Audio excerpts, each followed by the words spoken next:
Friends, अच्छे बनने के लिए हम खुद से लड़ें। हमारे अंदर जो बुराई है उन बुराइयों को निकाल कर फेंकें। पढ़ने का मतलब, अध्ययन करने का मतलब यह होता है कि हम अपने जीवन में आने वाले जितने भी अच्छे और बुरे कदम हैं उन सभी कदमों को पहचानें, बुरे कदमों को छोड़ें, हटा दें और अच्छे कदमों को ग्रहण करें और उन कदमों पर चलें। फ्रेंड्स, विभीषण जी कहते हैं रावण से कि सुमति कुमति सबके उर रही, नाथ पुराण निगम अस कहि। जहाँ सुमति तहाँ संपत्ति नाना, जहाँ कुमति तहाँ विपत्ति निदाना। अर्थात कि सुंदर और खराब विचार सबके हृदय में रहते हैं, परंतु जो मनुष्य सुंदर विचार को ग्रहण करता है वह सुंदर बनता है, वहाँ संपत्ति ही संपत्ति होता है। परंतु जो मनुष्य खराब विचार को ग्रहण करता है वहाँ विपत्तियाँ होती हैं। फ्रेंड्स, हम जो पढ़ते हैं, पढ़ने की एक कला होती है। प्रारंभ से ही हम गुरुजनों से सीखते हैं कि किस प्रकार अपने अंदर की बुराइयों को खत्म करें, समाप्त करें, चाहे वे अच्छे लोग हों या बुरे लोग हों।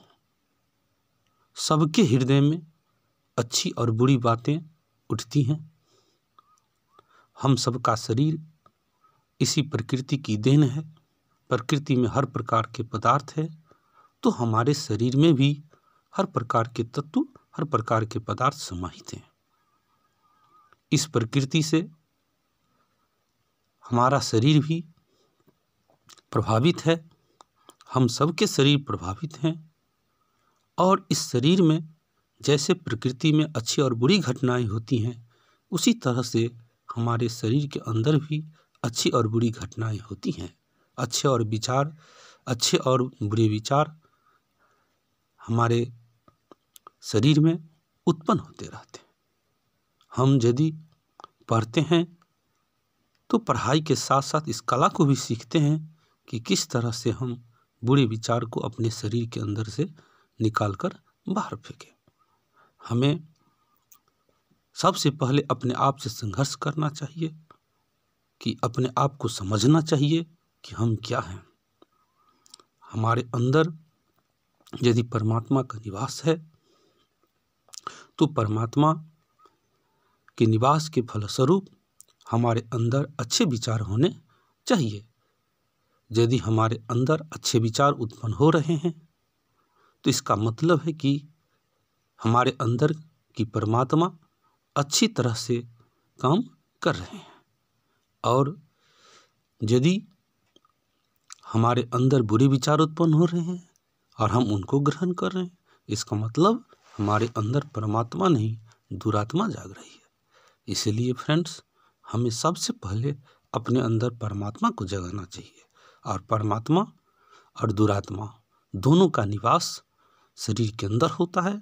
यदि हम अच्छे विचार को ग्रहण करते हैं, अपने अंदर अच्छी सोच बनाते हैं और अच्छे विचार उत्पन्न होते हैं, इसका मतलब है कि हमारे अंदर परमात्मा का जो निवास है वह निवास सार्थक हो रहा है, परमात्मा एक्टिव है। इसलिए फ्रेंड्स, हमें सबसे पहले अपने आप को समझना चाहिए, अपने आप से लड़ना चाहिए, शुद्ध बनाना चाहिए और फिर दुनिया को शुद्ध बनाने की ओर चलना चाहिए। आज एक साध्वी का प्रवचन सुना। साध्वी जी ने कहा कि पत्नी शब्द का अर्थ होता है पतन की ओर ले जाने वाला। हम पूछते हैं कि चंदन तिलक लगाने से कोई साध्वी थोड़ी बन जाता है, ज्ञान होने की जरूरत है। साध्वी कोई पता ही नहीं, कि पत्नी क्या होती है, खुद स्त्री है, परंतु उनको पता नहीं। बंधु, पत शब्द से पत्नी शब्द का निर्माण हुआ है। पत शब्द का अर्थ होता है इज्जत, प्रतिष्ठा और शक्ति का मिलन और उसका स्रोत। तो इज्जत, प्रतिष्ठा, सम्मान और शक्ति का एक स्रोत वही है पत, और उसको जो धारण करता है वही है पत्नी। तो पत्नी पति को तारने वाली होती है, पत्नी पति को भगवान बनाती है, पत्नी पति को मोक्ष दिलाने वाली होती है। इसलिए पत्नी शब्द का अर्थ जो है बड़ा ही व्यापक है। हड़बड़ाकर किसी साधु को या साध्वी को गलत अर्थ नहीं बोलना चाहिए। बंधुओं, सबसे पहले उन साध्वी को चाहिए कि अपने आप को समझे और तब वे किसी बात को बोले, बाहर निकालें। बंधुओं, पढ़ाई लिखाई का अर्थ यह है कि हम शब्दों को समझें, अपने आप को समझें, दुनिया को समझें और सही रास्ते पर चलें। जय श्री राम।